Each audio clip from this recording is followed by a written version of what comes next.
Hello guys, this is your friend and we are back with a new fanfic. Which is what if Naruto went back in time and finds himself as a legendary sannin part 1. And if you enjoy this fanfic then please press the like button and subscribe to my channel for more fanfic like this. And now let's start the fanfic. As Uzumaki Naruto was on his way back to Konoha he felt the ground beneath him begin to quake. The quakes became more violent until fissures were formed in the earth.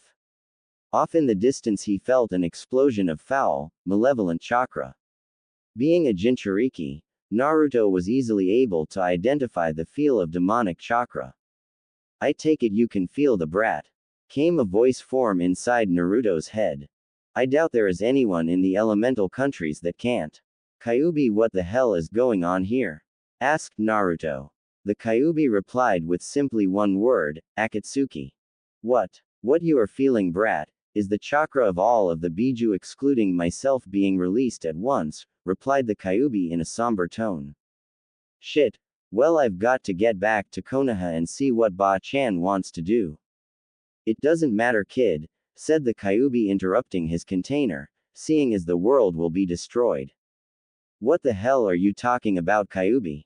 shouted Naruto inside his head. As if in response to Naruto's question, the quakes became even more violent than they had been minutes before. Forests were destroyed, villages burned and mountains crumbled to the ground. Somehow the Biju Akatsuki captured were released. Demonic chakra is far more potent than your pitiful human variety, as you well know. Your world cannot handle such an amount of demonic chakra being released all at once. And as such this world has begun tearing itself apart. Naruto fell to his knees after hearing this. The information hit him with more force than any of Tsunade's punches. Everyone was going to die, himself included. It didn't even occur to him to see if the Kyuubi had been lying. Somehow, deep down, he knew the great fox demon was telling the truth. Iruka-sensei, Ayame, Ichiraku Oji-san, Kakashi-sensei, Yamato-sensei, Kurenai-sensei, Gai-sensei, Lee, Kiba, Shino, Choji, Neji, Ino, Shikamaru, Tenten, Anko-san, Tamari, Gaara, Hanabi, Sai, Ba-chan, Ero-sennin, Sakura-chan and Hinata-chan. As his thoughts rested on his girlfriend, his heart felt like it would rip in two when he thought about her dying. They saw when you're about to die you see your life flash before your eyes. Well, Naruto flashed back to the events that led to him and Hinata getting together. Just over 1 year ago, Team 7 had their final reunion with their long-lost teammate, and it was an encounter that Uchiha Sasuke did not survive. A small group of Konoha ninja had launched an assault on a compound of the snake Sannin Orochimaru. While Jiraiya, Tsunade, Kakashi and Yamato dealt with Orochimaru and Kabuto, Naruto and Sakura were left to deal with Sasuke. He was furious when Naruto told him that he had already killed Itachi and that Orochimaru kept it from him. Sasuke retaliated to running his Kusanagi, grass cutter, through the one person that loved him more than life itself, Haruno Sakura. Luckily the wound wasn't fatal and Sai was able to deal with the wound. However, the fact that Sasuke had tried to kill Sakura sent Naruto over the edge and he finally went all out and threw their friendship out the window. And when everything was said and done, Futen, Rasengan wind release, spiraling sphere, is infinitely more powerful than Chidori, thousand birds. So it was that Naruto had finished what Itachi had started. The Uchiha clan was wiped off the earth forever. Afterwards Sakura quit as a shinobi and fell into a deep depression. She shut herself off from everybody for 3 whole months. Naruto assumed that Sakura hated him for killing Sasuke and began to fall into depression himself. But throughout all the aftermath of Sasuke's death, Hinata was there for him.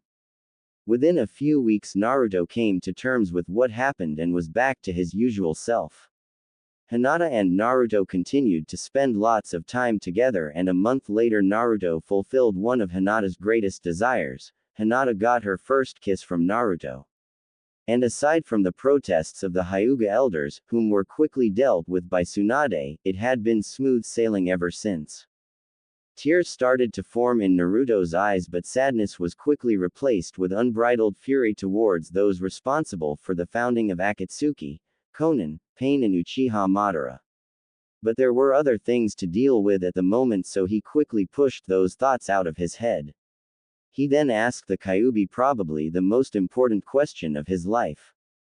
"Hey Kyuubi, is there anything we could do to fix this?" The Kyuubi was silent for a moment and Naruto waited for its answer rather than yell and scream as he was known for.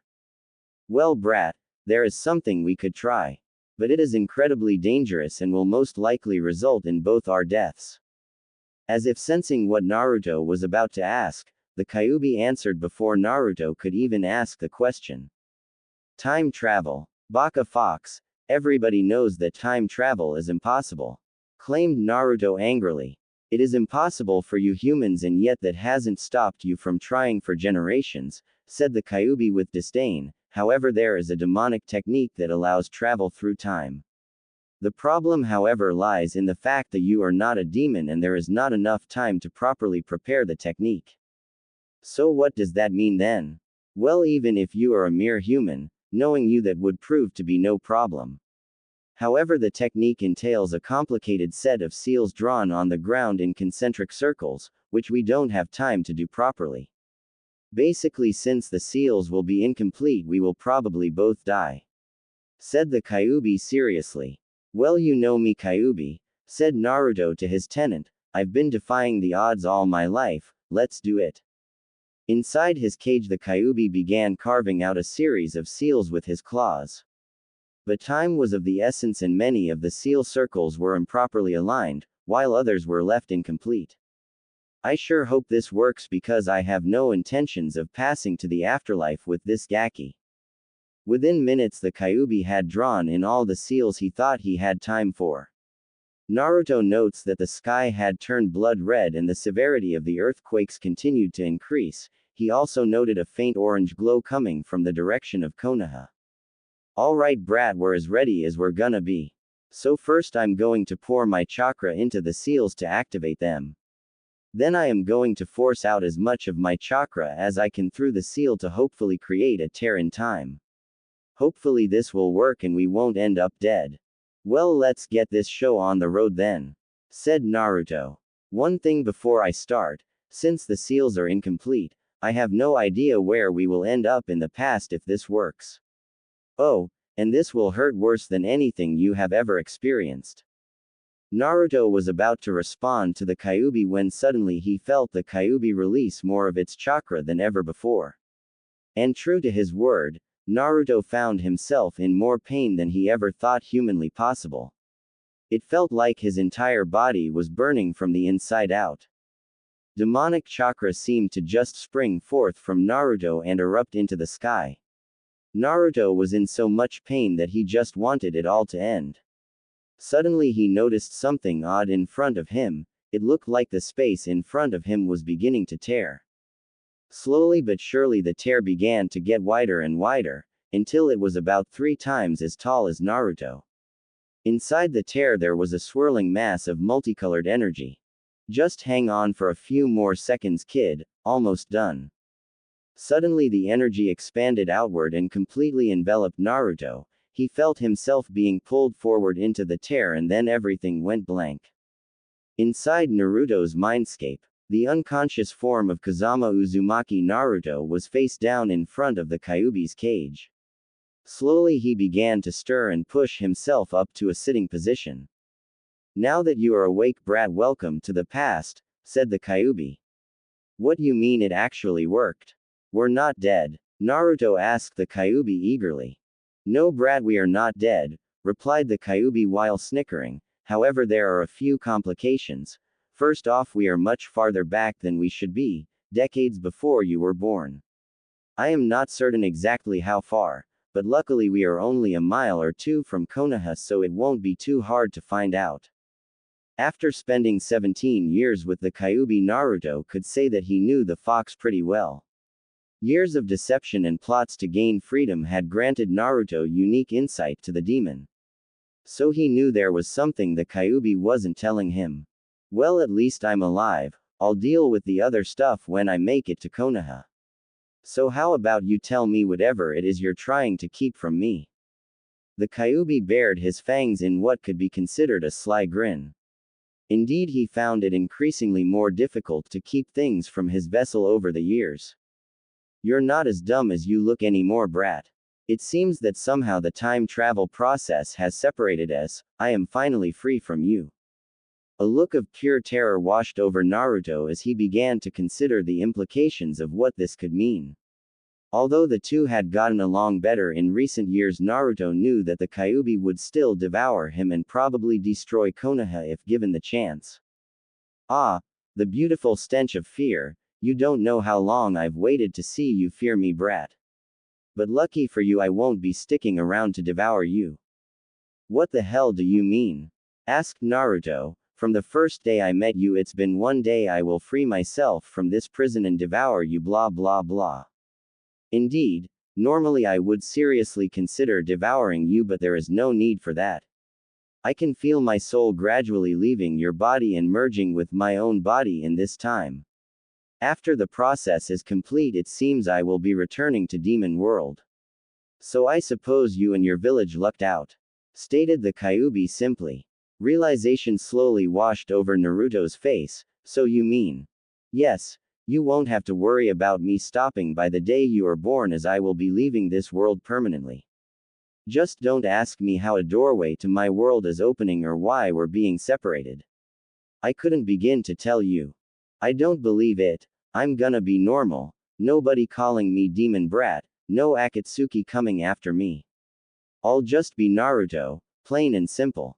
So as you know, over time our chakras have been merging, and as such the healing properties I have granted you over the years will remain once I am gone. And as you know, due to this you will live longer and age slower than most humans. But I wanted to leave you with one more parting gift, so to speak. Suddenly Kyuubi's claws shot out from between the bars and one impaled Naruto right through the seal. Suddenly a spiraling column of demonic chakra erupted from Naruto's body. Once again Naruto felt like he was on fire, but he noticed that the chakra slowly went from being red to a purple color, and then it began to turn blue and be absorbed into his body. Again Naruto lost consciousness due to the pain. Gradually, the Kyuubi began to fade from sight. Well, brat, it's been pretty interesting. Don't take this the wrong way, but I hope we never meet again as long as we live, said the Kyuubi before he, along with the cage that had once contained him, faded completely. When Naruto regained consciousness, he found himself in a bed staring at a white ceiling. Damn it, I would recognize the Konoha hospital no matter what time I'm in, Naruto thought to himself while groaning slightly. Well, young man, I see that you have finally woken up, spoke a voice that Naruto found vaguely familiar. Slowly Naruto sat up in his bed and turned towards the door to his room to see who it was that had spoken to him. When he finally saw who it was, his eyes went wide with shock. Granted, he was much younger than he was in Naruto's time, but he could recognize this person anywhere. Oji-san, is that you? Asked Naruto weakly. Standing in the doorway of Naruto's hospital room was indeed Sarutobi, but going from what Naruto remembered from history lessons, the Sarutobi before him was in his prime.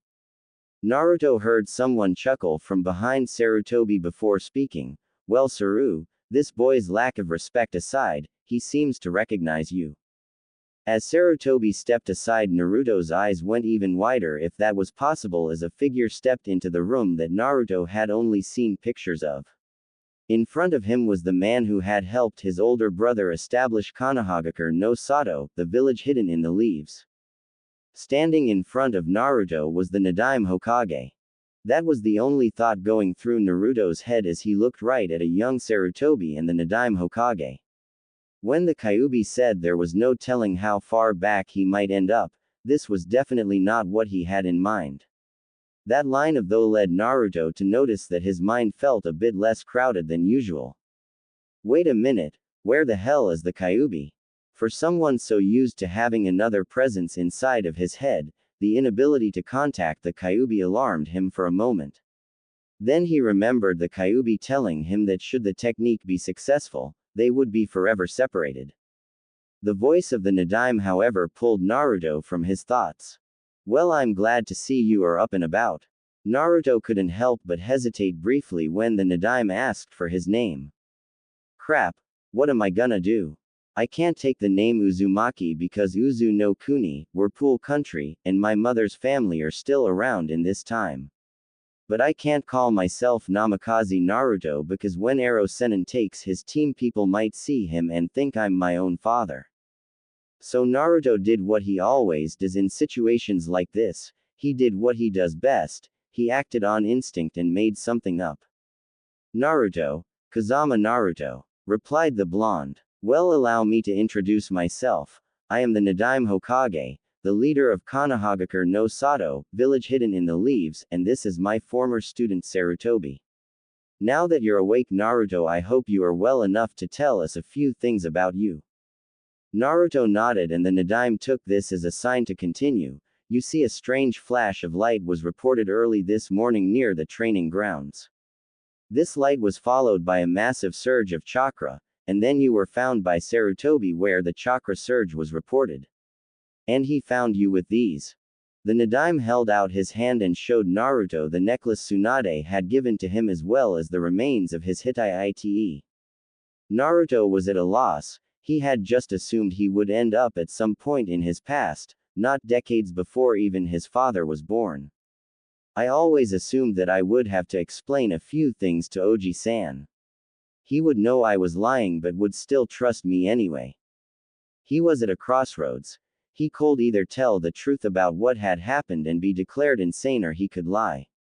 Tough decision. I came from a small village near the borders of Fire Country. I came to Konoha in hopes of becoming a shinobi, said Naruto, hoping the two men would just accept what he was telling them. Did you now? Said the Nadaime while smiling. Well, I will assume you have had previous training then. However, you will still have to be tested. You will be released from the hospital today, and an aspiring shinobi will need some equipment. At this, Sarutobi tossed Naruto a small pouch that was filled with money along with a scroll with an address. That scroll is the address of the hotel you will be staying at for now. Use the money to buy some clothes and equipment, then meet me at Training Ground 13 in 3 hours. As Naruto walked through the streets of Konoha, it was becoming clearer and clearer that this was not his Konoha. Nobody was looking at him like it was a crime simply for him to be breathing. Some shop owners were even greeting him as he walked down the street. He was simply a newcomer to the village. The biggest reminder that he was no longer in his time was when he walked to Ichiraku Ramen out of habit only to discover that it wasn't there. He remembered that Tachui was younger than the Sandaime in his time, which would make him even younger than Naruto was right now. Ichiraku Ramen won't exist for decades, thought Naruto to himself as tears welled up in his eyes. After observing a moment of silence for the loss of Ichiraku Ramen, Naruto decided to eat at a barbecue place before going to buy some clothes and supplies. Finishing his lunch, Naruto entered a shinobi supply store, but he was a bit unsure what to buy as far as clothing. He was no longer a chunin, so the traditional Konoha shinobi outfit he wore in the future was out. But he had finally realized that orange was not an appropriate color for a shinobi, so going back to one of his 2 orange jumpsuits was also out. He finally decided on black shinobi sandals along with standard black shinobi pants with ankle wrappings. And the outfit was completed with a form-fitting mesh undershirt and a black gi with silver along the lapels in color. As with everything Naruto wore, he had a red spiral sewn on the back of his gi. After ordering a few extra copies of his outfit, he also bought a fully stocked supply pouch, 2 sets of kunai and shuriken with holsters, exploding tags, as well as a small kanji brush, as well as ink and blank scrolls. Confident he had everything he would need, Naruto paid for his purchases. As he was about to leave, a set of weight bands caught his eye. He used the last of the money he had to purchase the weights before deciding to find his hotel room. Once Naruto found his hotel room, he proceeded to get ready to meet Sarutobi later. As he finished getting ready, he put the rest of his purchases away before realizing he was already 10 minutes late. Suddenly a brief memory, a certain gray-haired sensei of his flashed through his mind and he smirked. Maybe I'll try it just once. Just to see why Kakashi-sensei enjoyed doing it so much. 30 minutes later. Where in the world could he be? This was the thought going through Sarutobi's mind as he continued to wait for Naruto, who was already 40 minutes late.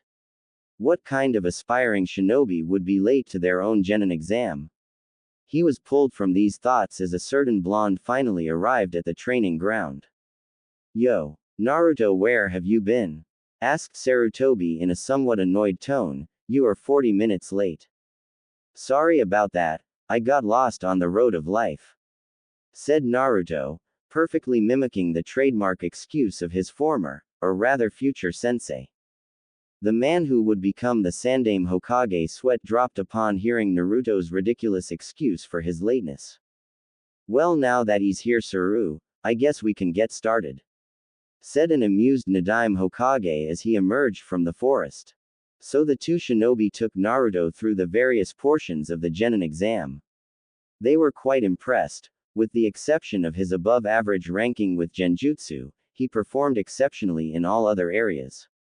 Had he been at the academy, he might have beat out Orochimaru for Rookie of the Year, thought Sarutobi to himself. All that was left now was the ninjutsu exam. Alright Naruto, you've done a great job so far. All that's left is the ninjutsu portion of the exam. You will have to perform kawarimi, substitution, bushin, clone technique, and henge transformation, explained Sarutobi.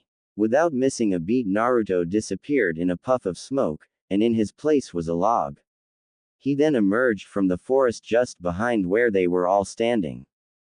As for bushin clone technique, I've always been unable to properly perform that jutsu, but Naruto formed a familiar cross-shaped seal and cried out, Kage Bushin no Jutsu, Shadow Clone. Another Naruto suddenly popped into existence right next to the original and grinned at the Hokage and future Hokage in front of him. He can perform Kage Bushin. Who in the world is this boy? Were the thoughts of the two as they looked at Naruto in awe. Well done, Naruto. Now finally please perform a henge transformation. A sinister grin appeared on Naruto's face. The two didn't quite understand why, but for some reason that grin filled them with fear. But before either could figure out why, Oryoke. Onn no ko dushi no jutsu, double knockout girls technique. There was a puff of smoke, and when it cleared, Sarutobi and the Nadaime were not ready for what they saw. In front of them were two 19-year-old girls with pigtails. But what really caught their attention was the fact that both girls were very shapely, and very. They never had a chance. Ah! Both men screamed as they were propelled backwards into a tree, thanks to the stream of blood coming from each of their noses. They both slid down the tree and slipped into unconsciousness with lecherous grins on their faces. Suddenly the girls vanished and left behind an extremely amused-looking Naruto. Geez, maybe I should have used Oryoke no Jutsu instead. My ultimate perverted technique might have been too much for them. It took a few minutes, but the two eventually recovered. Needless to say, Naruto passed the exam with flying colors. The new black Hitai around his forehead marked Naruto as a shinobi of Konoha. Well, Naruto, congratulations on becoming a Konoha genin, said the Hokage. You can meet your team tomorrow morning, 8 o'clock at Training Ground 7.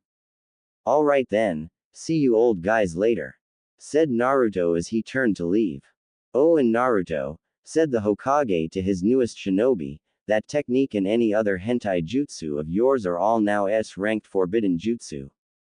Naruto's hotel room. After he had left the training grounds, Naruto went to eat some dinner and then went straight back to his hotel, where he was left alone to his thoughts, and then it hit him. He was all alone, again. He tried to tell himself over and over that they hadn't died, rather that they had not been born yet. But it was all the same to him. Alone was alone. The life that he had in Konoha was gone forever. Eventually Kazama Naruto would be born. He would have a happy childhood, a mother and father who loved him. Everyone in Konoha would respect him as the son of the Yondaime, eventually he would follow in his father's footsteps and become a shinobi. One day he might even fall in love with Hyuga Hinata, and while Kazama Naruto could grow up and do these things, it wouldn't be him. Try as he might, Naruto couldn't stop the tears from falling. Suddenly, he realized that this wasn't going to fix anything. I'm always saying that I would do anything for my precious people, aren't I? Sitting here bitching and moaning isn't going to fix anything. I have a chance to change things in the past so their future will be different. So what if I'll have to sit back and watch? His old life was gone, and he would have to come to terms with that because that life would belong to someone else. However, even though his old life was gone, that didn't mean that he couldn't make a new one here, in this time. As the thoughts in his head started taking a more positive turn, Naruto drifted off to sleep. Hokage's office. Konoha was a relatively new shinobi village, but even so the Nadaime Hokage was already becoming somewhat of a legend. He had helped found Konoha with his older brother. And he was feared in battle due to his rage and blade and his ability to use Suiten Jutsu without a water source.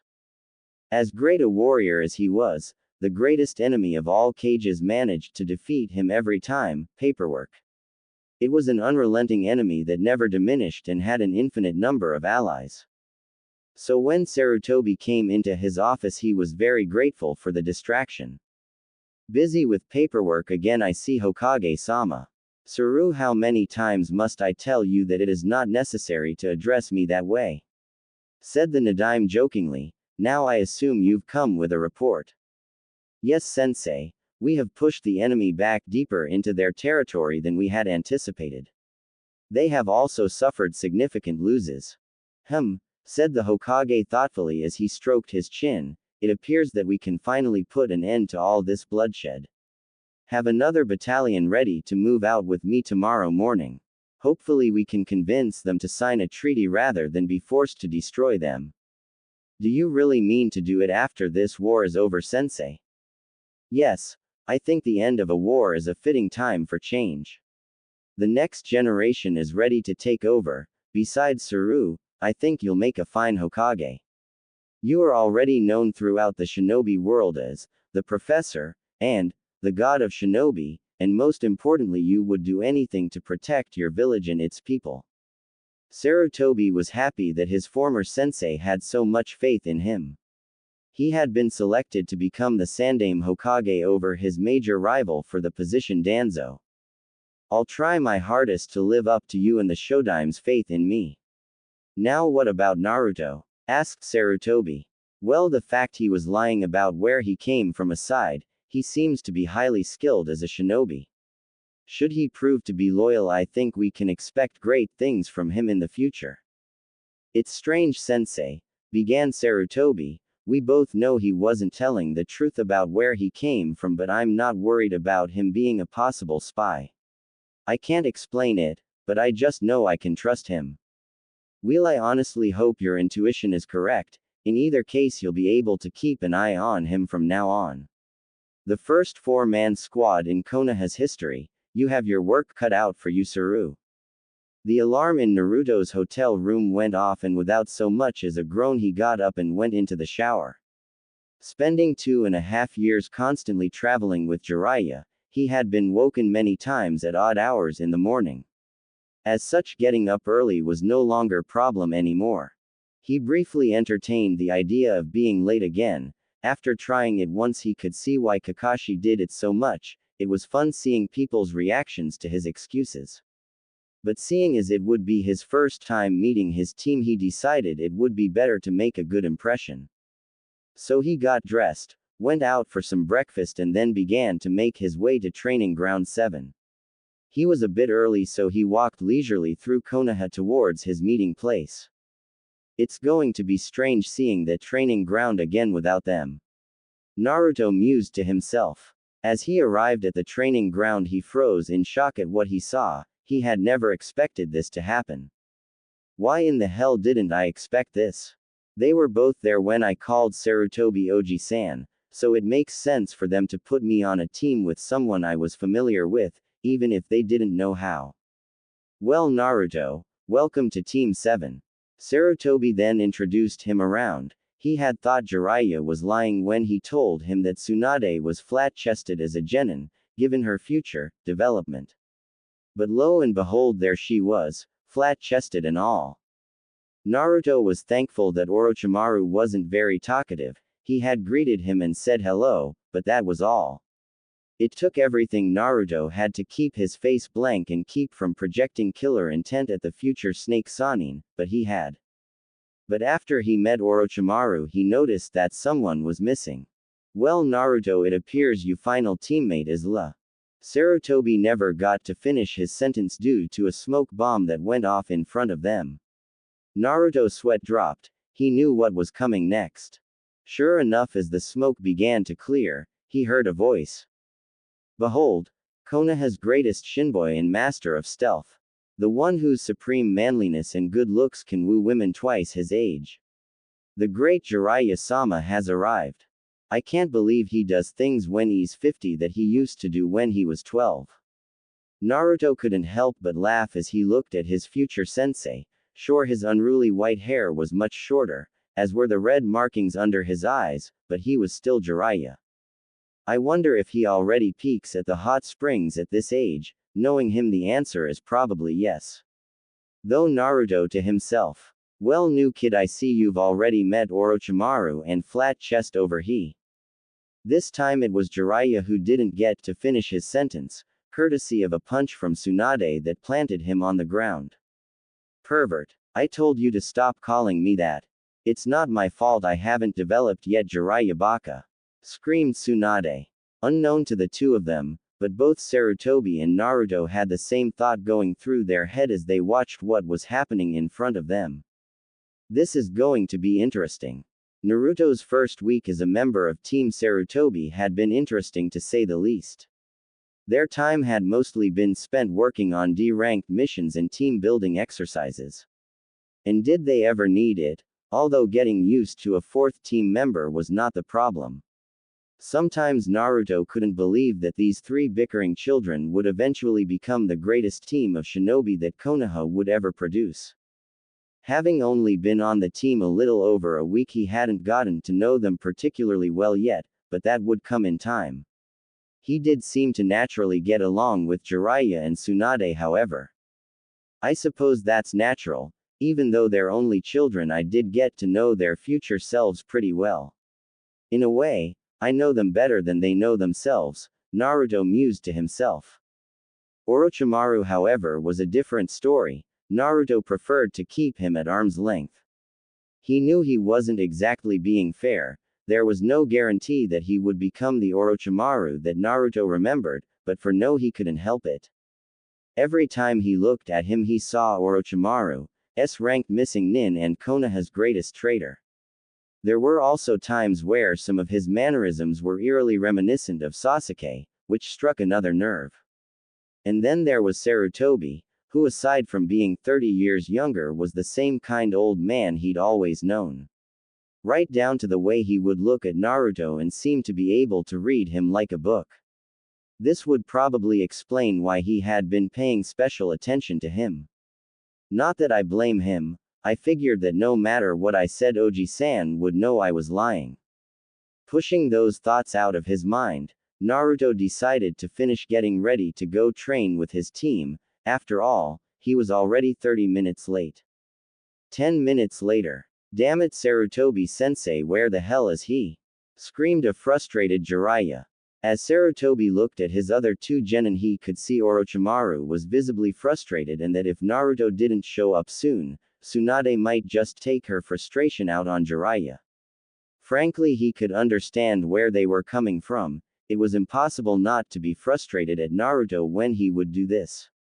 Sarutobi was about to respond to Jiraiya when, "Yo," said Naruto like nothing was wrong as he suddenly appeared. "Where the hell have you been, Naruto?" screamed an enraged Tsunade. Naruto looked at his teammates with a bored expression worthy of Hatake Kakashi before answering, "Sorry I'm late, a group of rogue ninjas set the Hokage tower on fire and I helped to put it out." Sarutobi and Orochimaru both sighed and shook their heads in disbelief. They were both wondering if he would ever at least try to come up with a plausible excuse. Jiraiya and Tsunade, however, liar. Instead of responding, Naruto merely smiled at both of them sheepishly. Well, now that our entire team is here, what will we be doing today, Sarutobi-sensei? Asked Orochimaru, who had decided to speak for the first time.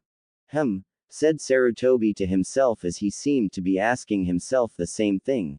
I thought we would take a break from D-ranked missions and work on an advanced chakra control exercise. At this point, Naruto tuned out Jiraiya complaining about wanting to be taught some kick jutsus, as well as Sarutobi explaining how chakra control was important to a shinobi. Seeing as they were genin, if they were going to work on chakra control, there was only one exercise they could be doing. Tree climbing, thought Naruto to himself, smiling as he remembered working himself to exhaustion in the forests of Wave Country. Suddenly Naruto was pulled from his daydream as Sarutobi threw 4 kunai onto the ground. Each of you pick a tree and use these kunai to mark your progress. Instructed Sarutobi. Orochimaru took his kunai in hand, but before he began climbing he attempted to test exactly how much chakra was needed for him to stick to the tree.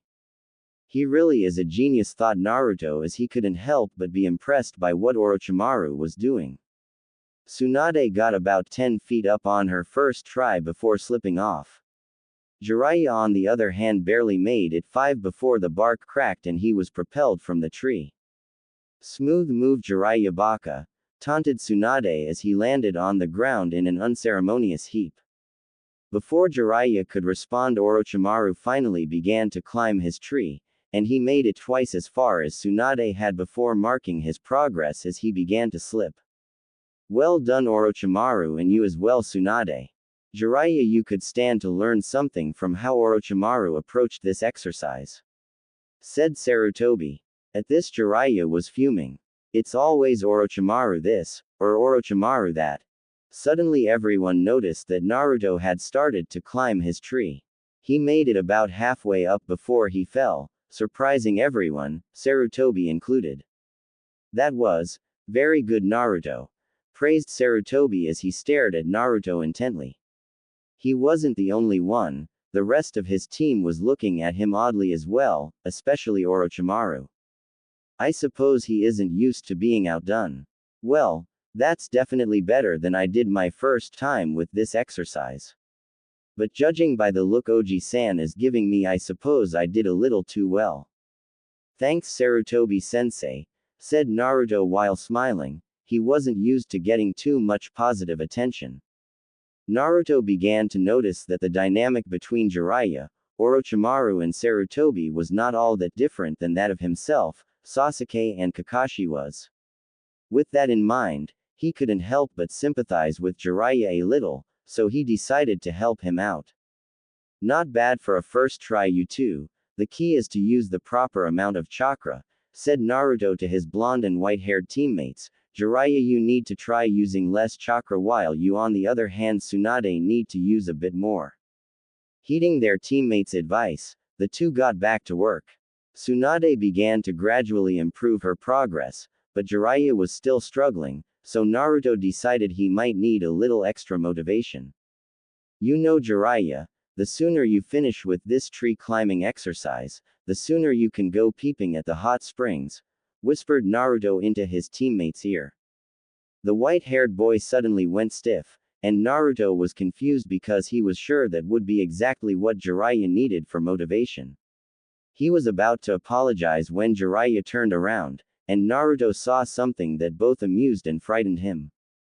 His teammate had a fire burning in his eyes that was often referred to as the flames of youth by a certain pair of green spandex-wearing individuals. Geez, I thought only Lee could do that. Suppose this proves there really is such a thing. Scary, but at least I won't have to listen to any speeches about the flames of youth for a few decades, thought the former Jinchuriki with a shudder as he remembered how enthusiastic Lee and Guy could be sometimes. Alright, let's do it, yelled a very determined Jiraiya. Naruto couldn't help but laugh. No matter what age, beautiful women seemed to be Jiraiya's ultimate motivation in life. By the time Sarutobi had decided to call it a day, he was surprised at the progress his genin had made in only a day. Naruto was about 2/3 up his tree while Orochimaru was about halfway up his. But what was surprising was that Jiraiya had actually passed up Tsunade and was only about 10 feet behind Orochimaru. You four have done very well with this exercise. In addition to our training, I advise you to work on this exercise on your spare time. In addition to improving chakra control, it also helps to build your stamina and chakra reserve. Sarutobi-sama. Sarutobi didn't get a chance to finish speaking to his genin. A messenger had came with news of the war. An agreement had been reached to end the war. But it had come at a heavy price. The Nadaime had fallen in battle. As Naruto lay on the bed in his apartment, his thoughts were erratic, but for the most part he kept thinking about different things that had happened since he'd been in this time.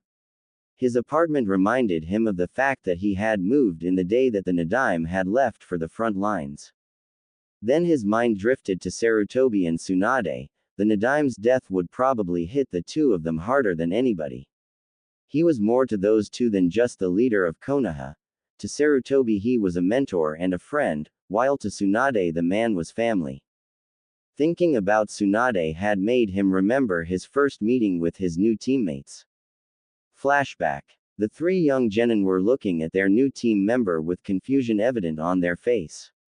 Genin squads consisted of a Junin sensei and 3 genin, so why were they getting a 4th? Alright team, as you can see we have a new team member. So let's take a moment to introduce ourselves again for his sake. Tell everyone a bit about yourself. Likes, dislikes, dreams and hobbies. Said Sarutobi as he looked at Naruto, indicating he wanted him to go first. Well, my name is Naruto and I like ramen. My dislikes are the 3 minutes it takes to prepare ramen as well as arrogant people and traitors. My hobbies are training and learning about seals. My dream. Naruto had to pause for a moment as he gave that some thought. His dream was to become Hokage, but was that what he still wanted? He had wanted to become Hokage in order to gain acknowledgement from everyone that had looked down on him for being a Jinchuriki, as well as being able to protect those important to him. But he wasn't a Jinchuriki anymore, so he was in direct control of what people here thought of him. He also didn't know what the consequences would be if he became the Yondaime instead of his father.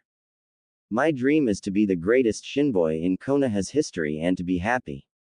Sarutobi studied Naruto for a moment. Whether he knew it or not, his dream had revealed a bit about him. Becoming the greatest shinboy in Konoha's history was a big goal, but the look of determination in his eyes made it hard to doubt him. What had caught Sarutobi's attention was what he had said after that. It was phrased in a way that made it seem as if he had led a troubled life. I wonder what happened to you, Naruto. Seeing as Naruto was finished, the other blonde on their team decided to go next and introduce herself. I'm Tsunade. I like my family and I dislike perverts. At this point she sent a glare in Jiraiya's direction. My hobbies are spending time with my little brother and studying anatomy. My dream is to become a great kunoichi and make my grandfather and granduncle proud. Naruto couldn't help but notice that she was already starting down the path to becoming a legendary med-nin. I am the great Jiraiya. I like beautiful women and dislike sticks in the mud like Orochimaru. My hobbies are training and spending time at the hot springs. Researching. I never really thought much about a dream for the future though. Doesn't even write Ika Paradise and he's already calling it research. My name is Orochimaru. I don't particularly like much and I dislike loud, annoying people. My hobbies are training and learning jutsu. And my future goal is to become the greatest ninjutsu user in the shinobi world. To be the greatest ninjutsu user in the world, it seemed like a good goal. Naruto wondered where along the line it got twisted into the search for immortality. But maybe, it doesn't have to be like last time. End flashback. Naruto decided to stop reminiscing and go for a walk. He couldn't help but notice how somber the mood around Konoha was. A testament to how much the people were going to miss their Hokage. Nobody had much time to grieve when Oji-san died. We all had to focus on rebuilding the village. Thought the blonde grimly. Somehow as he was walking around, Naruto ended up at the hot springs. He felt a familiar chakra distortion that told him that he was not alone. You know Jiraiya, even on days like today the women of Konoha will still put you in the hospital for peeping, said the blonde to the nearby wall while smirking. At first nothing happened, but then the figure of a person seemed to emerge from the wall. As this person dropped his camouflage, it was indeed Naruto's white-haired teammate. How the hell did you know I was here? Nobody has ever detected me while I used this jutsu, asked Jiraiya with a mixture of shock and indignation. Well, I guess I'm just full of surprises. I'll probably regret asking, but what exactly are you doing here? Well, this is a pretty sad time for Konoha. I just decided to come here and do some research to clear my head and hopefully cheer up a bit, replied Jiraiya. I see, so research must be what they're calling being a pervert these days. Don't call me a pervert, damn it, screamed Jiraiya without thinking. Instantly a wave of terror washed over Jiraiya, and Naruto smirked knowing what was coming next. There were sounds of movement and angry women coming from the other side of the wall. At this point Naruto decided to make a quick exit and took to the trees. I don't want to get too far away, then I might miss the show. Before Jiraiya could berate his teammate for abandoning him, he felt an incredible amount of killer intent coming from right behind him. Turning around, he saw a horde of women clad in nothing but bath towels. Jiraiya forgot for a brief moment that these women were about to put him in the hospital and began drooling at the sight. That only made them angrier. Hidden perfectly up in the treetops, a certain blonde was watching the mob of women beat Jiraiya within an inch of his life.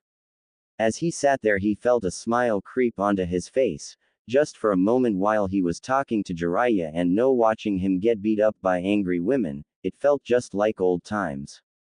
When the women left, Naruto came down from the trees and picked Jiraiya out of the crater the women had just beaten him into. Having one more laugh at his teammates' expense, he then started to make his way towards the hospital. I forget that he's only 12, he hasn't perfected any of his body hardening techniques yet.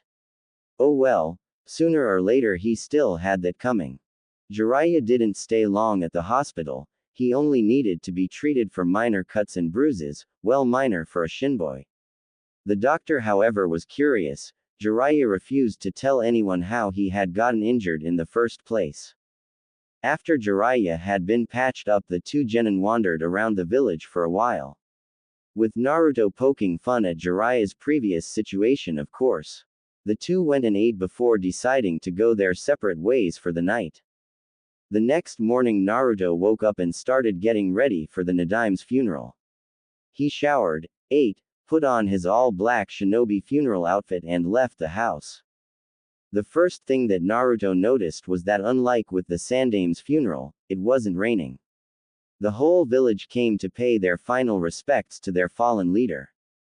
Sarutobi, clad in his Hokage robes, along with his former teammates Udatane Kaharu and Mitokado Homura, spoke a few words about their ex-sensei. Tsunade, who was standing next to Naruto, was doing her best to keep herself together, but tears were still falling freely from her face. On the other side of her was Naoki, her 5-year-old brother. Naruto figured that she and the Nadime were close, he was her granduncle after all. He put his arm around her and gave what he hoped was a reassuring smile as she turned to look at him. He didn't say anything, he just stood there with his arm around her, hoping it would provide at least a small bit of comfort. After everyone had dropped a single white flower atop his coffin, the funeral ended. Sarutobi informed his team before they left that they would meet at the usual spot tomorrow to resume their training. Tsunade's parents took Naoki and headed off, while Tsunade headed off by herself in the opposite direction. For some reason Naruto felt that she shouldn't be alone, so when he went with her, Naruto didn't know what to say and figured that Tsunade didn't seem to be in much of a talking mood, so the two walked in silence. Apparently Tsunade didn't have a destination, she just wasn't quite ready to go home, so the pair just walked around Konoha. After about half an hour or so, Tsunade finally started to head home. When the pair got to her house, Naruto simply said goodbye and gave her a hug before walking off towards his own house. As he turned the corner, he missed Tsunade's smile and mouth a silent thank you before heading inside. The week after the Nadime's funeral, it was business as usual for Team Sarutobi. They resumed their usual schedule of missions and training. With Sarutobi being the Sandaime now, it was difficult for him to balance training his team and running Konoha, so it was not uncommon for him to send a group of Kage Bunshin's shadow clones to work with his team whenever he was busy. It had now been 6.5 months since the funeral, and Sarutobi was currently preparing his genin to enter the chunin exams. There had been one a few weeks after the Nadime's funeral, but Sarutobi had not allowed his team to enter. He preferred instead to further develop his team's skills as well as giving them a chance to gain more experience. Jiraiya of course was furious at not being allowed to enter, but he did recognize that having the Hokage for a sensei would make them a huge target. They didn't need the fact that they were rookies to make it worse. After all, a genin team entering a chunin exam at the first opportunity was almost unheard of. And so they were currently finishing up their last training session. Tomorrow morning they would be leaving. "Alright, good job you four," said Sarutobi before adopting a serious expression they had only seen a few times from him. "Before you all head home, I would like to talk to you." "What is it, Sarutobi-sensei?" asked a curious Orochimaru. "Well, as you know, tomorrow we will be leaving for Kusagakure where the chunin exams will be held." "Sensei, isn't Kusagakure still a relatively new village? Why aren't the exams being held in one of the larger villages?" asked a puzzled Tsunade. "As you all know, recently there has been a great deal of conflict between all of the elemental nations recently. Though the fighting has ceased, the hostility between villages is still quite high, and frankly it was a better idea to hold the exams at a smaller, neutral village," explained Sarutobi. "So basically nobody trusts anybody else, right, Sarutobi-sensei?" said Naruto. "I suppose that's pretty accurate. Now remember, I want you all to be careful. People have been known to die during these exams. But despite the danger, I want you all to try your best." "Hi, sensei," replied all four genin simultaneously. With that, all members of Team Sarutobi went their separate ways and went home to prepare for tomorrow. "I hope this chunin exams will be less eventful than my first one," thought the blonde-haired shinobi. Ironically, the person responsible for all of the trouble during that exam was now a teammate of his. These were the thoughts on Naruto's mind while he was packing everything he thought he might need for the exam.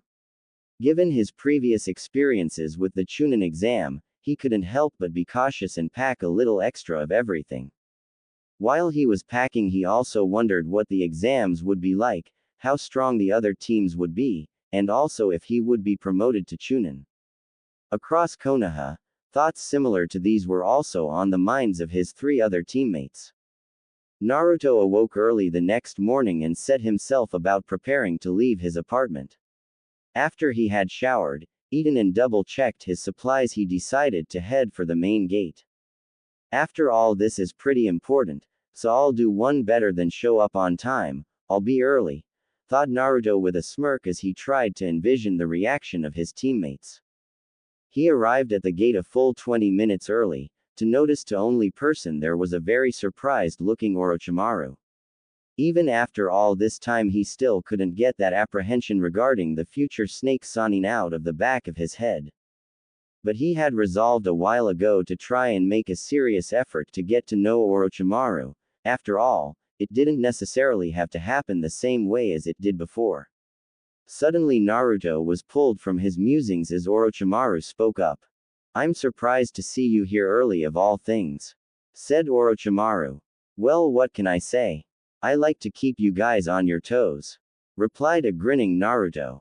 For a brief second Naruto could have sworn he saw a small grin on Orochimaru's face, but a moment later it was gone and he just brushed it off. A long, uncomfortable silence followed the two boys' brief conversation.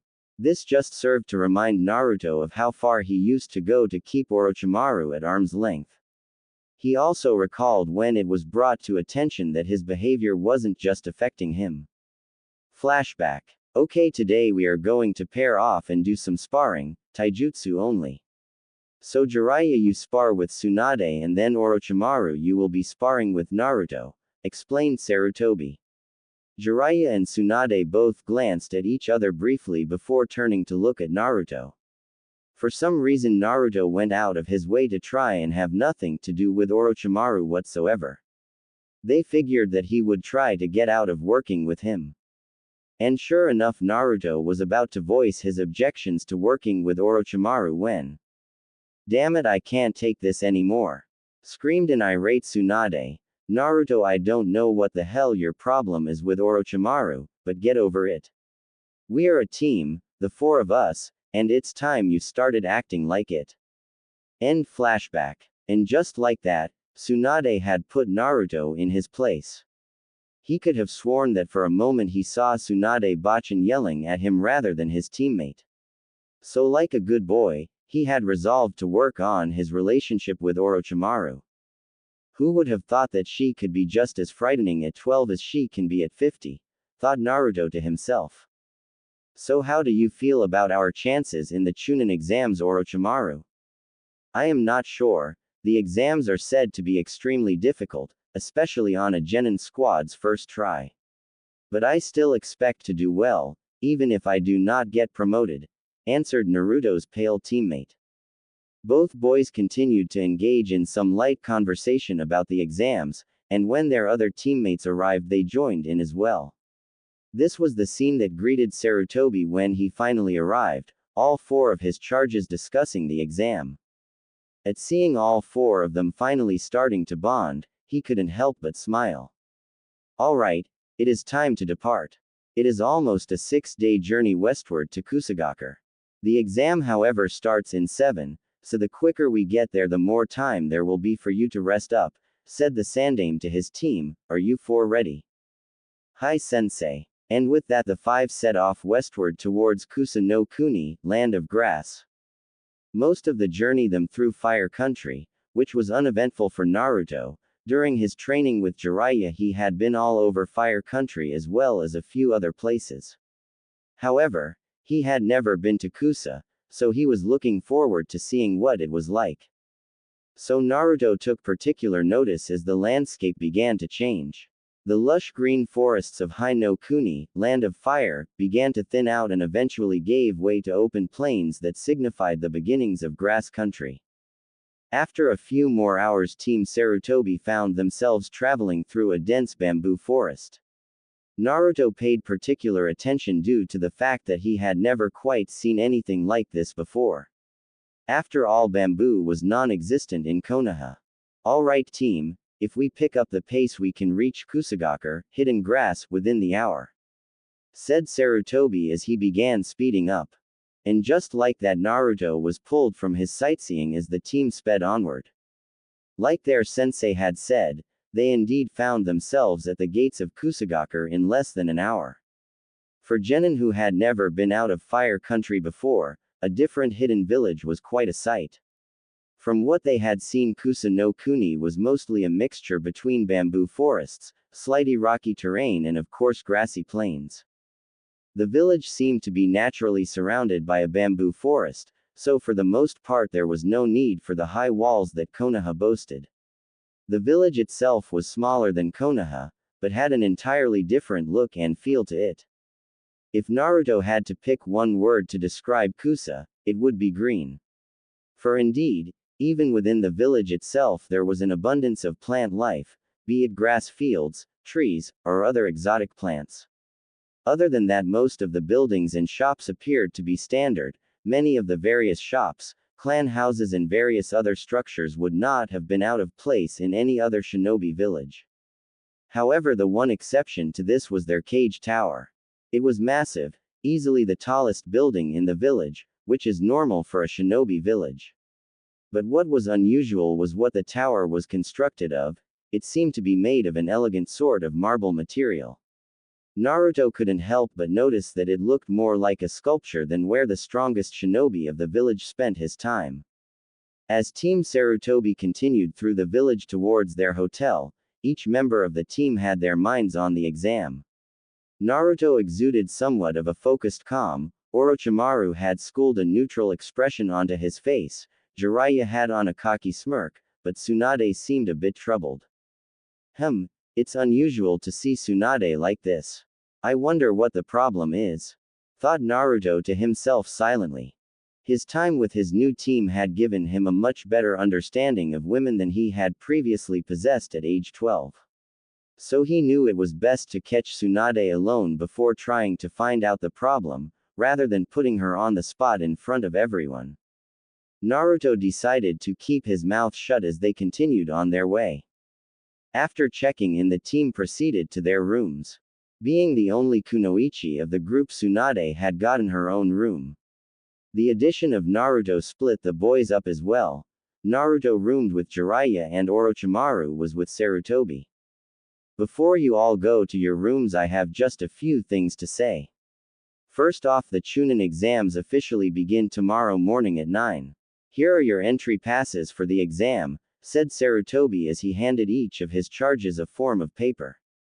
That form contains all the necessary information regarding your first exam tomorrow. This is all the information you will be getting for now. Beyond that, I would like to remind you that your greatest asset in this exam is teamwork. Good luck to all of you. And with that, Sarutobi made a single seal and disappeared in a cloud of smoke. Damn, I really need to learn that jutsu, said Jiraiya and Naruto simultaneously. It was near dinner time already upon their arrival to the hotel, so the four teammates decided to get some dinner before turning in for the night. Upon Naruto's insistence, they ended up at a ramen bar, where he proceeded to try all the local flavors, all 10 of them. Both Naruto's teammates and the owner of the ramen stand looked at the increasing pile of empty ramen bowls next to Naruto with a mixture of awe and disgust. Naruto, how in the hell can you eat so much ramen? Screamed a frustrated and grossed out Jiraiya. At this, Naruto paused from his eating, looked up and responded with a single phrase. I just love ramen. Before getting right back to devouring whatever bowl of his favorite food that happened to be in front of him. Anyways, continued Jiraiya, I can't wait for the exams to start tomorrow so the world can bear witness to the amazing skill of the great Jiraiya-sama. Who knows, I might even kick your pale face. The only outward sign that Orochimaru had even heard Jiraiya was a twitch above his left eyebrow, signifying his anger. It would be unwise to underestimate the other participants of the exam, and besides, it's impossible for me to be defeated by someone as stupid as you, Jiraiya Baka, said Orochimaru. Watching the two of them go back and forth like that, Naruto couldn't help but laugh and think how different it was watching this happen from an outsider's perspective. Naruto briefly turned to his left to notice that his fourth teammate was no longer with them. As quietly as he could, Naruto paid for his meal and left the stand to find his wayward teammate. Luckily, Naruto found Tsunade the first place he looked for her. She was standing outside of a local gambling parlor watching all of the action. Once she noticed Naruto, she decided to resume walking, this time towards their hotel. They walked in complete silence, however Naruto was intently watching his teammate and could tell something was troubling her. Once they got inside her room, Naruto decided it was time to break the silence. So Tsunade, I can tell that something is bothering you, would you like to talk about it? Asked Naruto gently. The two stared at each other for what seemed like an eternity, with Naruto simply waiting for Tsunade to explain what was wrong and Tsunade debating whether or not she really wanted to tell him. She didn't know what it was, but something in those blue eyes of his made Tsunade want to confide in him. Well, I was just thinking about the chunin exams and Naruto was now back in his own room. He had spent quite some time talking with Tsunade, longer than either of them had realized. Not that it bothered him, he enjoyed talking to Tsunade. He was now attempting to get ready to go to sleep, but for some reason he couldn't explain, he was antsy. I dunno why I can't just get to sleep. This chunin exam is going to be completely normal, well, as completely normal as anything in the shinobi world can be. It's not like I have to worry about Orochimaru invading. So why do I get the feeling that something is going to happen during these exams? Doing his best to push these thoughts aside, Naruto soon found himself drifting off to sleep. He had woken up a bit early the next morning, he was too excited to sleep. Even though this would be his third chunin exam, Naruto still found himself looking towards it. So he showered, ate, and then went about the business of getting dressed and gathering the equipment he would need today. Naruto slipped out of the room as Jiraiya was just beginning to wake up, and decided to wait for his team in the lobby. A little less than an hour later, the 4 members of Team Sarutobi were making their way to where the first portion of the exam would be held. Each of their faces held a look of absolute determination. Thinking about his team and this exam, Naruto couldn't help but smirk mentally. They'll never know what hit him. It wasn't nearly as impressive the third time around. That was what Naruto couldn't help but think looking around at the assembled genin. He noticed that most of the genin were sending some pretty hostile glares in Team Sarutobi's direction. I guess being personally trained by the Hokage as well as being the only team with a 4th genin paints a pretty big bullseye on our backs, lucky us, thought Naruto dryly. Meanwhile, the rest of Naruto's team was doing their best to mask any apprehension they might have been feeling upon seeing how hostile everyone seemed to be towards them. Although Orochimaru and Jiraiya were doing a better job than Tsunade. Her refusal to show any weakness was the only thing to keep her from shivering at the multitude of glares upon them. As Team Sarutobi headed towards an unoccupied corner of the room, they never noticed a team from both Iwa and Kiri paying them particular attention. So that's the Hokage's team, huh? Asked one of the Kiri genin, who had black hair tied into a ponytail. Yeah, but they don't look like much, replied one of his teammates, a brown-haired kunoichi. Before the last of the Kiri team, a blue-haired nin could agree with his teammate, he was interrupted. You Kiri nin would do well not to underestimate anyone trained by the god of shinobi, came a voice from right next to the Kiri team which belonged to an Iwa nin with long silver hair and a muscular build. They are no doubt quite skilled, especially that blonde boy. While the Iwa nin was speaking, his eyes never left Naruto. As they waited for their proctors, Tsunade couldn't help but state the obvious, does anybody get the feeling that people here are paying us particular attention? I suppose that with us being the students of the Hokage our reputation precedes us, said Orochimaru in the calm and collected monotones he had become famous for. Being able to say you defeated the students of the Hokage would make quite the accomplishment. Yay! Either that our people are all bent out of shape seeing as we're a team of 4, stated Jiraiya. Well, either way it looks like almost everyone is just itching to take a shot at us, thought Suan to herself. Suddenly Tsunade noticed a comforting hand on her shoulder. Turning around she noticed the smiling face of her fellow blonde-haired teammate. Don't worry Tsunade, we're gonna do just fine, said Naruto encouragingly. For some reason that she couldn't quite fathom right then, that one simple statement from Naruto seemed to completely renew her confidence. Thank you Naruto-kun, said Tsunade. As soon as the words left her mouth she immediately realized that she had indeed just said that aloud. It was at this point that her face took on an interesting shade of cherry red. As if her neck had a will of its own, she raised her head to chance a look at her teammates. Naruto and Orochimaru kept whatever was on their minds at that moment to themselves, merely responding with raised eyebrows. Unfortunately Jiraiya wasn't as gracious. Oh Naruto-kun, now is it? I had no idea that you two were already on such friendly terms, joked Jiraiya while grinning lecherously.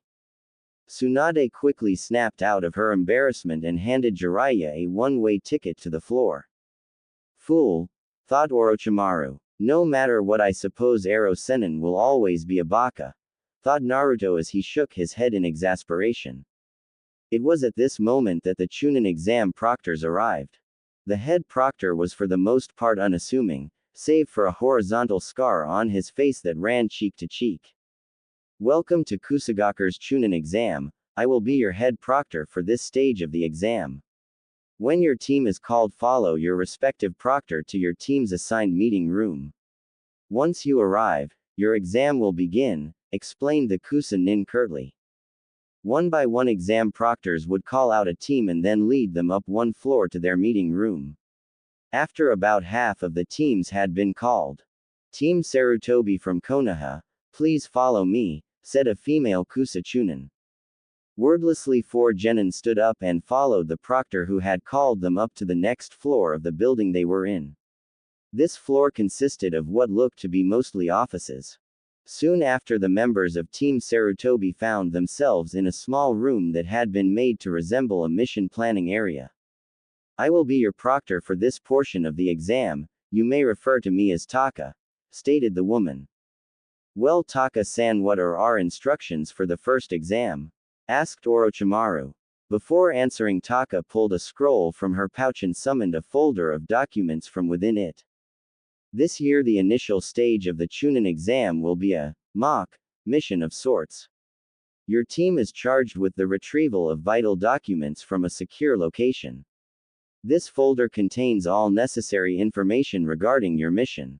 I will remain in the room to answer any questions you may have. You have 2 hours to plan out your mission beginning now. And with that, Taka handed the genin the folder of documents and let them get to work.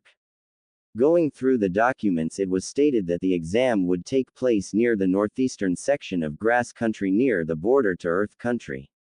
Simply put, they had to make their way to an outpost roughly 10 kilometers from their starting position and retrieve a document. In actuality, however, it was much more complicated. For one thing, they weren't the only team to be assigned to retrieve a document, and they're only a limited number. Secondly, not all the teams were assigned to retrieve a document, some were assigned to secure the compound and the surrounding area.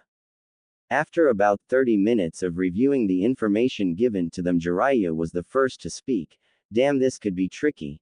Not only do we have to get to our destination within the deadline, but we also have to get there quick enough to make sure we get a document as well as avoid the other teams trying to stop us.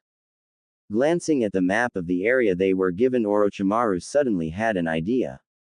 Taka-san, would it be acceptable if we made individual copies of the map for ourselves? Hi, that is allowed, replied Taka as she fought to keep the grin off of her face. Tsunade, Jiraiya and Orochimaru went to start copying the map onto a spare scroll. Naruto, however, thought to adopt a different approach. Before any of his teammates could ask why he wasn't copying the map, he stood up and made a single, cross-shaped seal. Kage Bunshin no Jutsu, Shadow Clone Technique.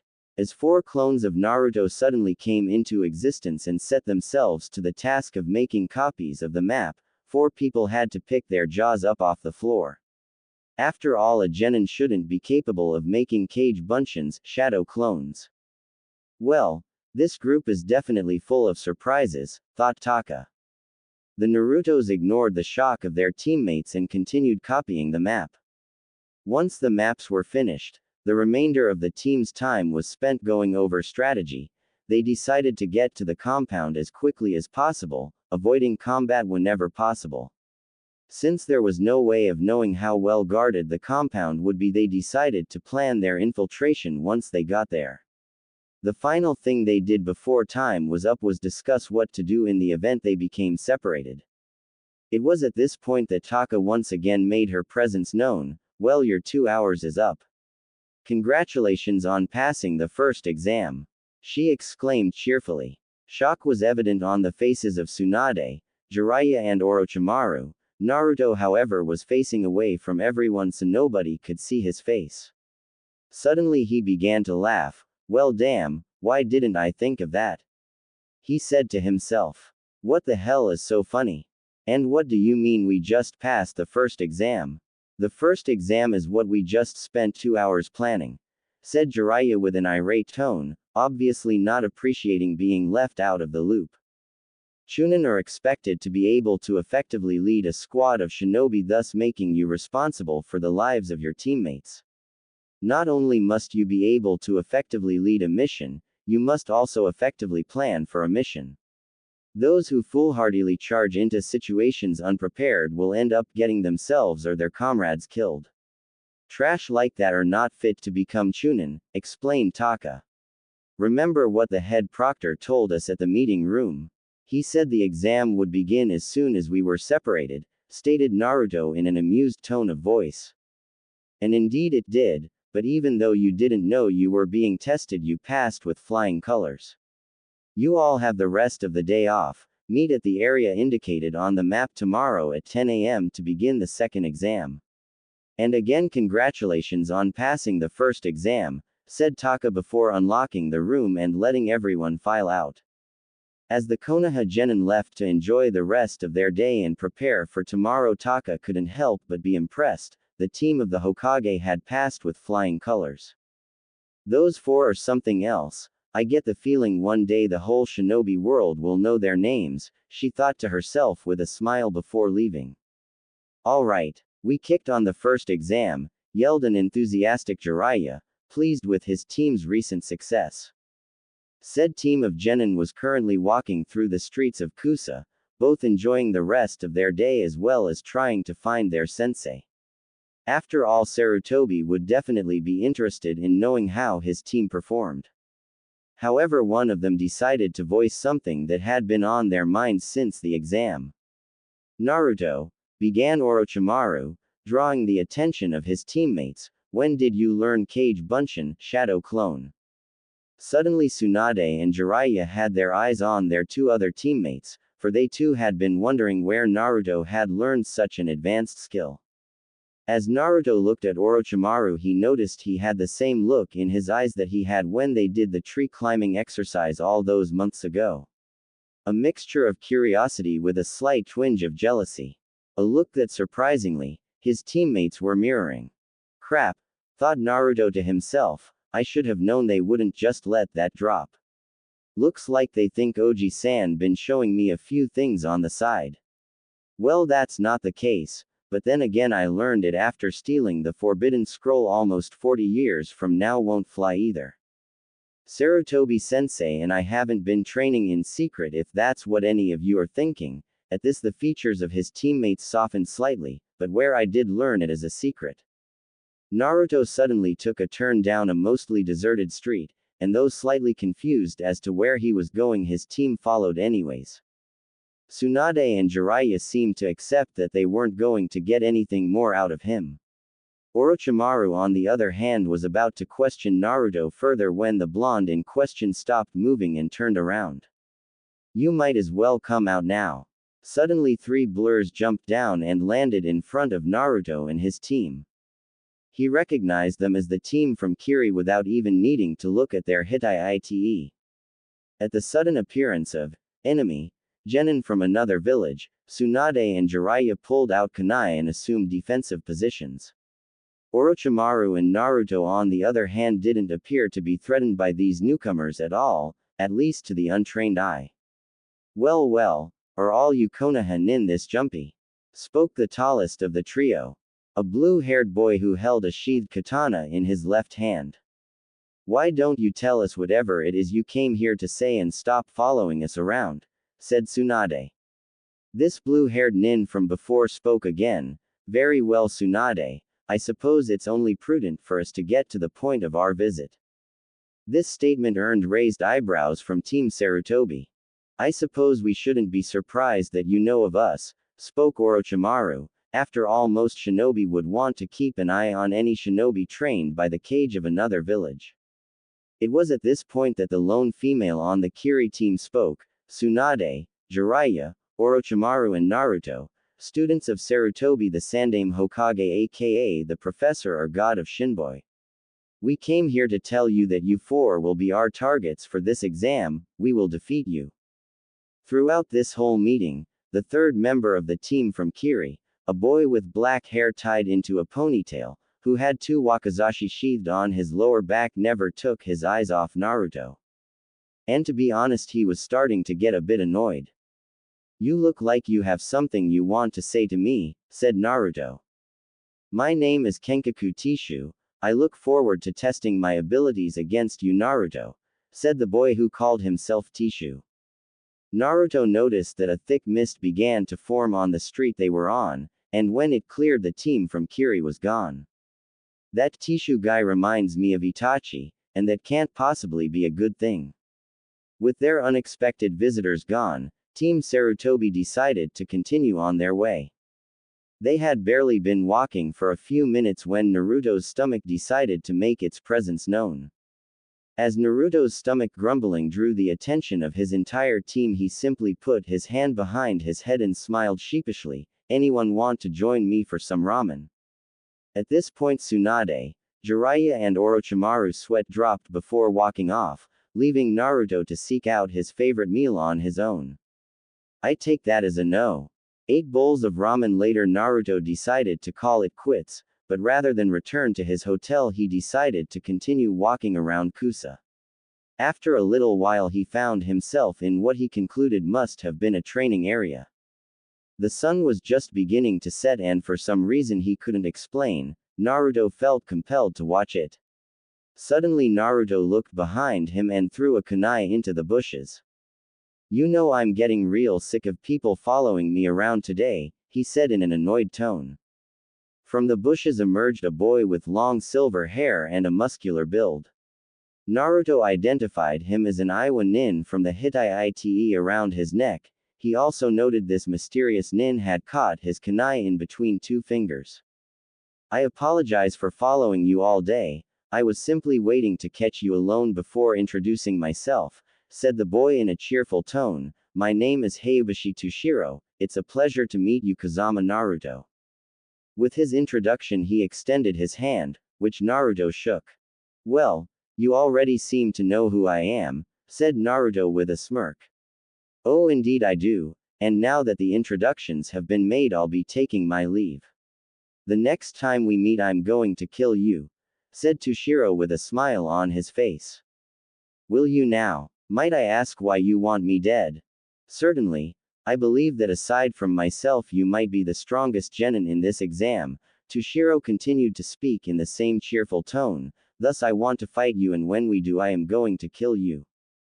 I see, said Naruto, you like to fight the toughest competition. Well you seem very sure you will defeat me, it might not be that easy. Tushiro suddenly threw Naruto's kunai back at him. Naruto caught it with a finger through the ring at the end, centimeters from striking his eye. At this Tushiro smiled even wider. Oh I definitely don't expect it to be easy Naruto, in fact I hope it will be quite the opposite. After all easy kills are never satisfying. Yane. After saying his farewell, Tushiro performed Shunshin, body flicker, leaving Naruto once again by himself. Looks like a lot of people are interested in fighting me, this should be fun, thought Naruto to himself as he decided to return to his hotel and get some sleep, after all it was a big day tomorrow. The next day, second exam starting area. As Team Sarutobi arrived at their starting point they saw Taka waiting to greet them. Well you 4 are here early, that's good now we can get started. As you know you are the only team with 4 members, so there will be a slight change in the parameters of your exam. Instantly the 4 genin were a bit wary, especially Naruto, he didn't like where he thought this was going. But it was Jiraiya that spoke up, what do you mean a slight change? At this a sadistic smirk appeared on Taka's face that reminded Naruto way too much of one Mitarashi Anko. Well you 4 are going to be separated and will have to find your missing team members before proceeding with your mission. Suddenly 2 Kusa Junin appeared out of thin air, grabbed Naruto, and Shunshin body flicker, away to an unknown location. Before any of the 3 remaining team members could make any sort of protest, Taka tossed them a scroll. That's another map that shows the general area where Naruto is now located, and he's been given one to show your location. Your second exam starts now, have fun guys, said Taka cheerfully before vanishing. As of yet unknown location. The 2 Junin that had abducted him had just given Naruto a similar speech to the one Taka had given his teammates before vanishing. As Naruto looked around the mountain range where he had been dropped off, he had only one thought. Well isn't this just my luck? After being held back for a year by their sensei from participating in the chunin exams, Team Sarutobi could honestly say they were excited about finally being allowed to participate. because in hindsight they could honestly say that the extra year of missions and training had been invaluable. From the moment they arrived, each member of the team could tell that they were above most of the other teams skill-wise. Add to that the fact that they had one more teammate than everyone else, and they were feeling pretty sure of themselves. At least until the second exam. Team Sarutobi had been separated. Not only did they have to complete their task, but they also had to do it as a complete team, meaning they had to find Naruto. And this is precisely what the blonde's 3 remaining teammates were trying to do, leaping through the trees, searching for their 4th team member. "Damn it, where the hell is Naruto?" screamed an irate Jiraiya. The map they had been given after Naruto had been separated from them showed the general area in which he would be placed. He was near the Iowa-Kusa border to the north, which unfortunately was the complete opposite direction of their destination, which was closer to the border Kusa shared with Aim in the south. Luckily it was not more than half a day out of their way. "I told you we should have waited to let him find us rather than the other way around," stated Orochimaru. "We had to try Orochimaru, we couldn't just leave him out here by himself and wait for him to run into us," said Tsunade with a frown. "He can take care of himself, but that isn't important. Like we said, if we can't find him by sundown, then we'll start moving towards where the documents we need are located. No matter what, he knows that we all have to be there to complete this exam." Tsunade was about to berate Orochimaru for seeming so cold when Jiraiya spoke up. "Hate to burst your bubble, Tsunade, but Paleface is right," said Jiraiya, earning himself a glare from Orochimaru. "All we're going to do by searching aimlessly is waste time." "Well, it looks like I'm outnumbered, but it doesn't make much sense to search aimlessly hoping we got lucky. I'm just worried about him," said the granddaughter of the first Hokage. Both of her remaining teammates nodded in agreement, and with that the 3 turned to head the opposite direction, unaware of the eyes watching them from the shadows. While the other members of Team Sarutobi had decided to abandon their search, Naruto was descending a mountain range. He wondered, not for the first time, what would happen if he tried to summon a toad to take him down these mountains. "Just my luck. They just had to separate me from them. I just hope they aren't wasting any time searching for me," thought the blonde to himself. As Naruto looked below him, he noticed, to his dismay, that he had hardly made any progress in descending the mountain he was on. Memories of Jiraiya throwing him down a ravine to motivate him to summon properly kept popping into his head. And thus he was somewhat apprehensive about leaping down the mountain, due to him not being sure he would be able to use chakra to stick to the mountain. But then again, when had Uzumaki, or rather Kazama Naruto, ever played it safe? And with that the potential Konoha Chunin gathered chakra to the soles of his feet, and leapt downwards. Orochimaru was uneasy. Ever since they had abandoned searching for Naruto in favor of heading towards their objective, he had the feeling they were being watched. As he looked on either side of him, he saw that both of his teammates noticed as well. "Even that fool Jiraiya has noticed. I suppose all of that ridiculous peeping serves some purpose," thought Orochimaru to himself. They had been stalking their prey for hours, and had thus far remained undetected. As the Konoha genin stopped for the day, his team decided it was time to strike. Just a few more minutes and the Sandaime Hokage's precious genin team would be no more than corpses. Team Sarutobi was gathered around a fire eating field rations in relative silence. After all, it had been a very trying day so far, with being separated as well as being of 2 minds of whether it would be better to locate Naruto or move towards their objective to increase their chances of running into Naruto. As they sat there, they never noticed the 3 shadows moving silently into position to strike them all down simultaneously. One of the hidden assailants could hardly believe it. These Konoha nin were completely inept. Sneaking up on them was turning out easier than basic academy training. It was almost enough to make him think about attacking from the front, so he could look into their eyes as they died. But there was no need to be reckless. Sorry excuses for shinobi such as this didn't deserve to see the faces of those killing them. So much for being trained by the god of shinobi himself. but what should one expect from tree-hugging Konoha nin? And with that, 3 sets of kunai and shuriken struck Orochimaru, Tsunade and Jiraiya simultaneously, and also as one. Where there were once 3 Konoha nin, there were now only 3 logs in their place. Before the 3 thought to be unknown attackers were able to verbalize their surprise, they caught the sound of 3 exploding tags just in time to react before they were blown to bits. As the debris from the explosion cleared, the trio of now revealed Suna genin found themselves slightly worse for wear, but still in one piece. "You really shouldn't have underestimated us like that," came a decidedly feminine voice from above. Looking up to the tree line, the team from Suna spotted Tsunade and Orochimaru leaning casually up against a tree. "Hey, wait a minute, where the hell is the Uck?" The supposed leader of the Suna trio, a nondescript older boy with short, brown hair, never got the chance to finish his question. Because at that moment Jiraiya appeared out of thin air, putting a kunai into his shoulder, while throwing 2 others at his teammates, which were dodged. Jiraiya smirked at his wounded opponent before forming a hand seal and vanishing into thin air.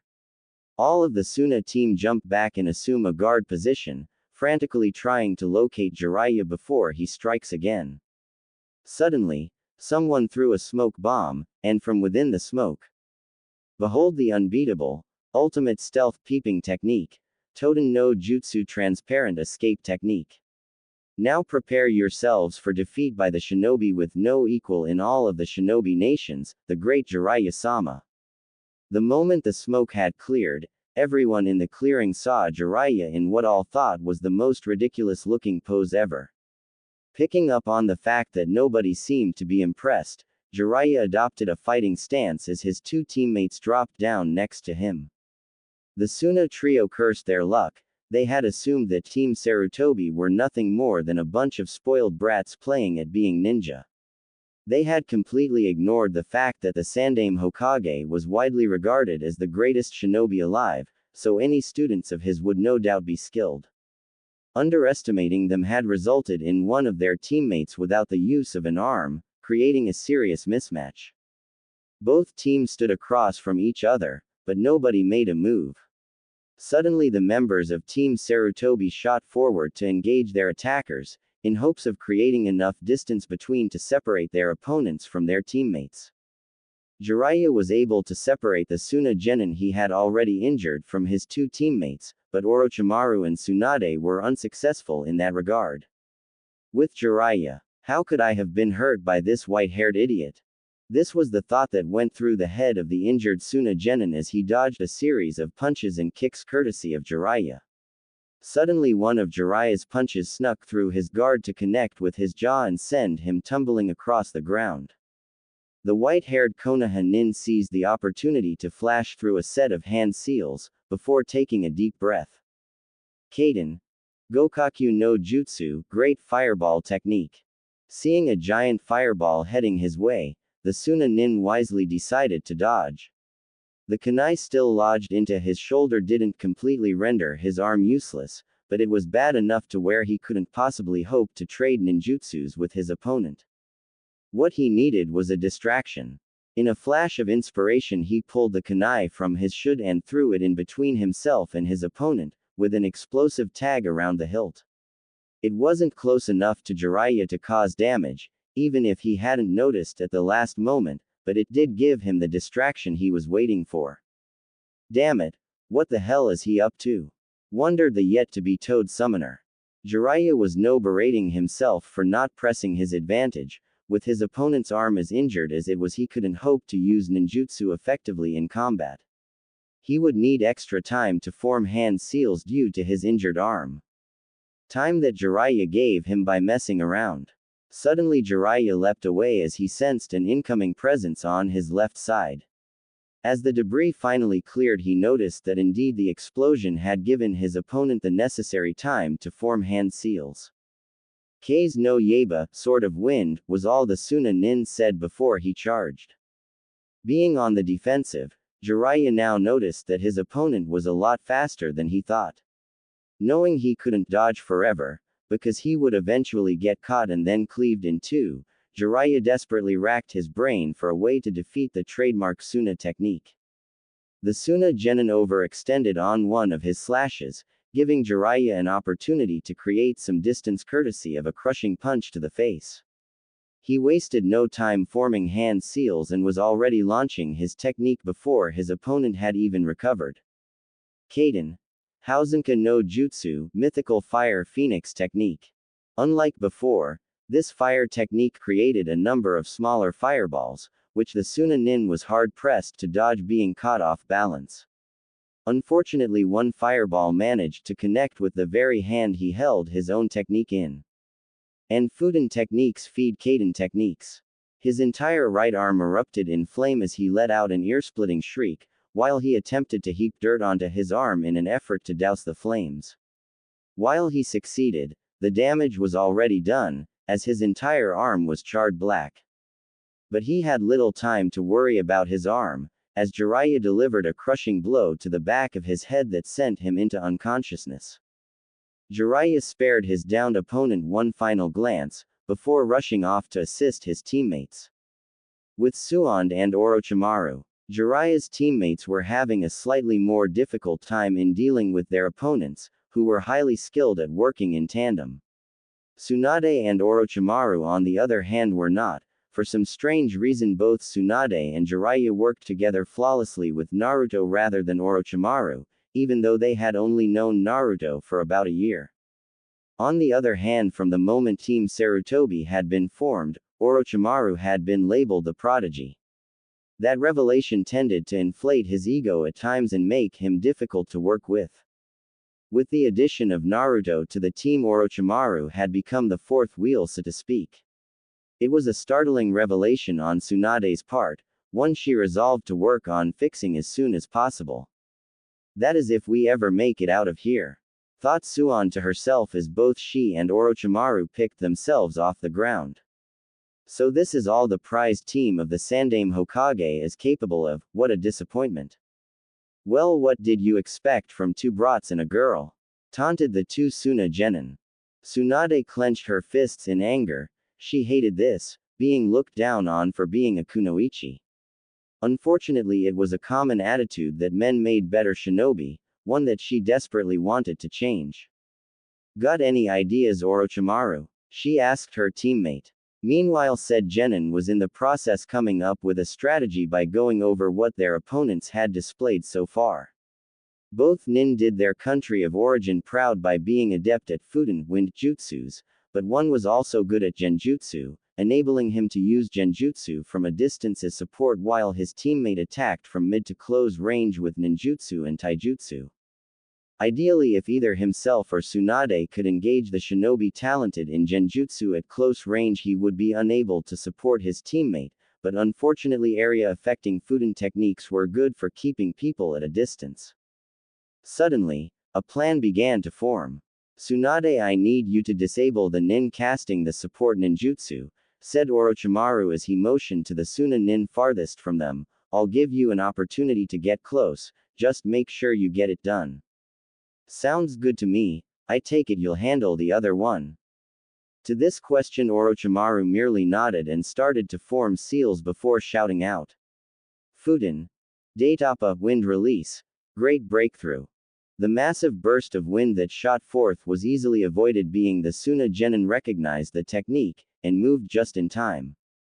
But it also kicked up quite a bit of dust, providing Tsunade and Orochimaru excellent cover to sneak up on their opponents, effectively cutting them off from each other.